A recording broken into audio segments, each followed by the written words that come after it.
Paulo. No processo de publicação avançado, ao gerar um arquivo zip com os aplicativos, o qual é feito o download depois descompactado dentro da pasta que contém os aplicativos do sistema, também é gerado um link para o usuário baixar as bibliotecas comuns em zip, certo? A pergunta é, se essa biblioteca comum deve ser descompactada na pasta _lib, eu acredito, criando junto um diretório onde os arquivos que os aplicativos foram baixados, ou se deve ser descompactada dentro da pasta prod, que é informada durante o tutorial. Então, Paulo, isso é uma pergunta muito recorrente. É até muito interessante você entrar em contato quanto a isso, que eu vou ilustrar para vocês uma questão aqui bem simples de como funciona essa questão de publicação típica e publicação avançada. No script case, a gente tem a publicação avançada, né? A Avan, que eu vou chamar ela de avançada, e a publicação típica, que a maioria do pessoal gosta de fazer ela. Eu também curto fazer ela, porque a gente perde menos tempo com configuração. E qual é a diferença dessas duas publicações? Na publicação típica, para você publicar uma aplicação, né, qualquer que seja, você vai precisar de uma pasta onde tem as aplicações, e dentro dessa pasta onde tem as aplicações, eu vou ter as libs que foram utilizadas para essa aplicação rodar, eu vou ter que ter os arquivos comuns, que foram as imagens que você importou, aquele GIF legal que você colocou lá no menu, aquela imagem no projeto, um Favicon icon que você adicionou, todas essas imagens, o CSS que você configurou na aplicação. Então, tudo isso que você configurou está sendo desrespeitado, tem desrespeito aqui à sua aplicação publicada. Então, na publicação típica, ele gera um zip de todas as suas aplicações e prepara para você publicar onde quer que você queira. Então, pode ser um zip ou um tar, né, na realidade. Então, está feito. Publicação típica é isso. Lib, imagem, CSS. Isso aqui está o prod, né? Na realidade, isso tudo é o prod. Só que eu não vou guardar essa surpresa para depois. E aqui está suas aplicações. Tudo isso utilizando essas libs e essas imagens que você acabou de configurar na publicação típica. Na publicação avançada, a história é parecida. Porém, ele separa em duas pastas aqui o que é que vai ser a aplicação e o que é que vai ser lib. E lembrando, dentro dessa lib, que a gente chama de _lib, ou prod, tá suas libs, estão seus CSS, estão suas imagens, alguns arquivos de bibliotecas, tipo bibliotecas externas, por exemplo. Então, tudo isso vai estar aqui dentro. Por que isso? Porque então existe uma publicação avançada, se é muito mais simples fazer uma típica. Digamos que você esteja fazendo vários projetos para um determinado cliente. E todos eles estão utilizando o script case. Então, não faria muito sentido você gerar várias publicações típicas. Porque você teria uma aplicação app1, chama um prod. Aí seria o prod 1. Aí o outro projeto, aplicação 2. Aqui eu estou chamando projeto de aplicação, tá? Aí seria outro prod 2. E assim sucessivamente. Então, se você tem N apps, app_n, você vai ter N prods dentro da sua pasta de publicação. E claro que isso gera uma perca de memória absurda, né? Porque você estaria replicando libs e imagens e CSS, libs e imagens e CSS.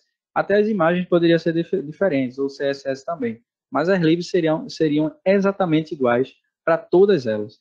Na publicação avançada, não. Na publicação avançada, você criaria apenas uma pasta onde estaria o seu prod, onde estaria o seu CSS, onde estaria as suas imagens, onde estaria as suas bibliotecas, tudo isso aqui dentro. Com isso, você poderia ter app1, usa o prod, app2, usa o mesmo prod, app3, usa o mesmo prod, e assim sucessivamente. Então, a publicação avançada é uma forma de você criar pastas, uma pasta específica para a tua biblioteca, onde todos os outros projetos que você vai publicando goze dessa mesma pasta do prod. Então, essa pergunta do Paulo, se você baixa a biblioteca externa, as libs comuns, Paulo, você vai colocar dentro da sua pasta _lib. Então, eu vou vir aqui, ó. Isso aqui é uma publicação típica, tá? Então, dentro da minha _lib vai estar todas essas opções de file, fonte, JS, os arquivos de imagem, como a gente combinou, bibliotecas, a questão do PROD aqui dentro. Na publicação avançada, você ia fazer basicamente algo assim. Ó. Vou fingir que isso aqui é a minha www.root. Beleza. Vou criar duas pastas aqui dentro. A primeira pasta seria site. E a segunda pasta seria o meu prod. Vou chamar ela de prod. Vou colocar mais producão, uma coisa mais intimista. Então, quando eu baixo o meu prod lá do site, ou eu clico naquele linkzinho que gera o ambiente de produção dentro do script case, que é até interessante vocês saberem disso, que às vezes o script case para gerar esse arquivo de prod leva um tempo em determinadas máquinas. Aí, como é que faço para conseguir esse prod, né? Se o script case aqui às vezes passa horas, às vezes 30 minutos, 40 minutos para gerar esse ambiente de produção. Você pode vir aqui em download, aba download aqui do site, vem aqui em diversos, e logo o primeiro link que vai estar aqui para a gente vai ser um ambiente de produção. Esse mesmo link é o mesmo link que o script case gera, tá?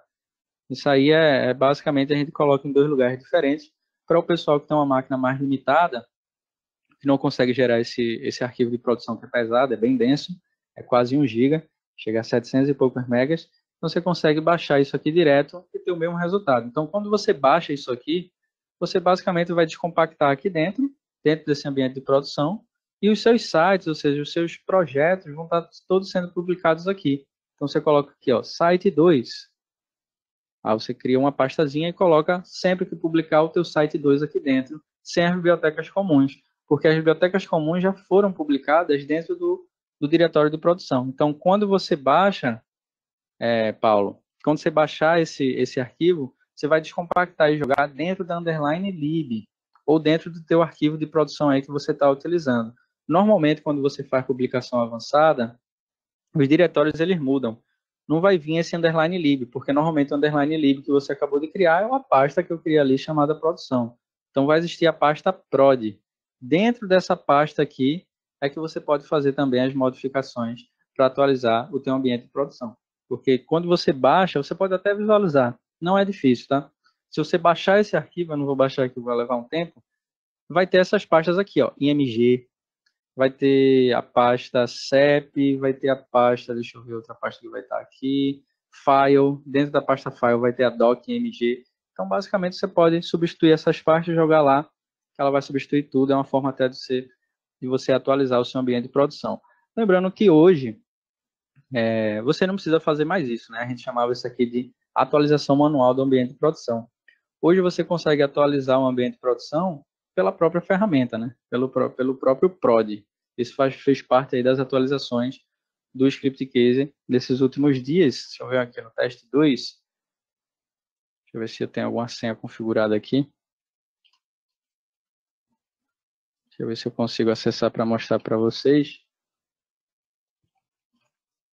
Deixa eu ver se é essa aqui. Pronto. Então, dentro aqui do prod, esse é o prod novo, tá, pessoal? Aqui no lado esquerdo tem atualizar o ambiente de produção. Então, hoje, você não precisa mais fazer isso que eu acabei de mostrar para vocês, né? Baixa o prod do site, descompacta, pega o que está dentro, joga na pasta de publicação lá, o prod. Ou, eita, tem uma publicação típica aqui, que é essa que veio com underline lib.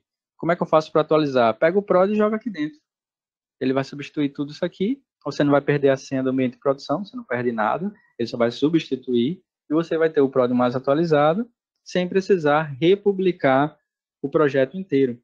Porque para alguns é um pouco maçante republicar todo o projeto utilizando as bibliotecas comuns de uma forma típica, né? Porque leva tempo. Ele compactar quase 1 GB de arquivo é um pouco demorado. Então aqui, ó, você pode clicar nessa opção de procurar atualizações. Eu acredito até que ele ache, que ele encontre aqui. E ele vai atualizar teu ambiente de produção de forma automática. Não vai precisar você fazer nada. Do mesmo jeito que você atualiza um ambiente de desenvolvimento, você consegue atualizar o ambiente de produção para uma versão mais atual. É interessante fazer isso toda vez? Não. Só se você tiver algum bug esperando pela equipe de desenvolvimento, um bug que dispara lá em produção, que você está querendo atualizar isso aí você faz essa atualização, pessoal. Mas se seu projeto está funcionando, está tudo ok, não precisa ficar atualizando toda hora. Deixa ele lá, só se você tiver realmente necessidade, está fazendo alguma migração, que é uma melhoria que você estava esperando, acabou de sair. Aí, para você não publicar tudo novamente, apenas atualiza aqui o ambiente de produção. É uma boa opção. Show de bola. Próxima pergunta é do Murilo Vinícius. Como funciona o versionamento de código e aplicações de script case? Isso aqui é uma pergunta muito legal, Murilo. Também recorrente. Tem pessoas até que desconhecem que o script case consegue versionar código. E como é que funciona isso, né? O script case não usa versionamento baseado no GitHub. Já é interessante a gente partir por aí. Ou seja, você não vai entrar aqui na sua conta do GitHub, que nem que você faz no Workbench ou no IntelliJ, e conseguir dar um git, um push, um fork e enviar um projeto direto lá para o seu GitHub. Você não vai conseguir fazer isso na interface. Mas dentro do script case, eu estou entrando nesse projeto aqui, dentro do script case, existe uma opção nativa da ferramenta aqui, que você consegue versionar os seus projetos, criar versões e guardar esses estados na memória ali. Na realidade, não chega nem a ser na sua memória RAM, né? Na memória aqui da base de dados, memória secundária mesmo, em disco. E é uma mão na roda aí para quem está querendo utilizar o versionamento do script case e não quer abrir mão disso, né? Então, uma opção aí da gente testar isso, eu vou fazer o seguinte. Eu vou dar um hover aqui em cima, aqui no meu lado direito, tem projeto e versão 1.0.0. Vou vir aqui em projeto, aqui no menu principal, lado esquerdo. Vou vir aqui em histórico de versões. No histórico de versões eu consigo ver todas as versões que esse meu projeto está utilizando. Consigo ver que tem uma versão que foi criada dia 6/9, a versão dela é 1.0.0, como a gente tinha visto aqui, e ela está aberta. O que significa isso? Significa que eu estou trabalhando nessa versão. Se eu clicar em editar, ele abre aqui a opção para eu editar minhas aplicações normal, como tudo basicamente aqui funciona no script case, quando a gente vai editar aqui todas as aplicações. Vou vir aqui em incremento de versão, eu vou fazer o seguinte, ele vai automaticamente, ele incrementa para 1.0.1 e na descrição eu vou colocar assim, sem form. Deixa eu botar um underline aqui e vou incrementar minha versão. Ok, ele dá uma gerada aqui de código fonte, eu vou abrir a versão final do meu projeto, já incrementada, né? Eu consigo ver que está na 1.0.1. Consegue perceber que todas as aplicações que foram incrementadas estão com status desatualizado. O que significa isso? É como se fosse um projeto recém-criado, pessoal. Porém, só copiou o projeto que existia antes e criou esse versionamento. Então, eu vou tirar todos os meus formulários daqui de dentro, eu vou apagar. Vou apagar mesmo, deletar. Vou deletar esse aqui, os outros dois, e vou gerar todo o meu código-fonte aqui normal. Como eu disse, meu versionamento aqui é sem formulários, né? Que aplicação existente, porque aquele formulário eu apaguei, né? Ok. Então, qual é a ideia? Eu venho aqui em histórico de versões, agora eu vou ter duas versões. A primeira versão, né, que é essa 1.0.0, e a segunda, que não tem formulário. O que eu vou fazer? Eu vou fechar essa versão, porque eu não quero trabalhar com ela, essa 1.0.1, e vou deixar aberta, com esse cadeado aberto aqui, apenas a 1.0.0. Ele já alterou minha versão, eu vou clicar aqui em editar, eu quero editar especificamente essa versão, e olha que interessante, os dois formulários que eu tinha apagado na versão posterior, né, apareceram. Por quê? Porque eu consigo aqui voltar aos estados do projeto de uma forma bem simples, utilizando esse versionamento do script case. Então, é assim que o script case trabalha com versionamento. Outro detalhe também, quando eu fecho meu projeto e vou apagar esse meu projeto aqui, excluir, ele vai mostrar para mim as versões que foram criadas aqui no meu projeto. Então, eu tenho uma versão 1.0.1, a descrição desse meu versionamento, e eu consigo apagar especificamente essa versão ou não. Aqui ele não dá a opção de eu apagar a versão pai, né, porque eu estou navegando nela, ia dar um erro aqui. Mas digamos que você tivesse 10 versões diferentes, 20 versões diferentes, você ia conseguir escolher qual versão você queria apagar ou não, utilizando essa opção de exclusão de projetos.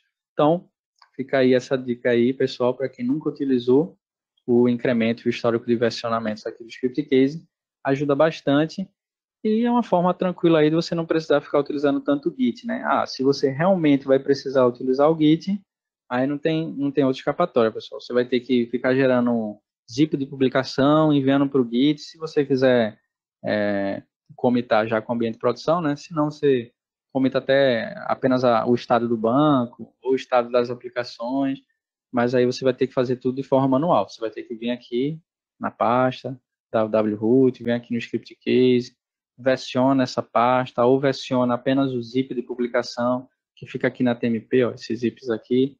Então fica aí a seu critério, a seu gosto, escolher o que vai ser feito para versionamento.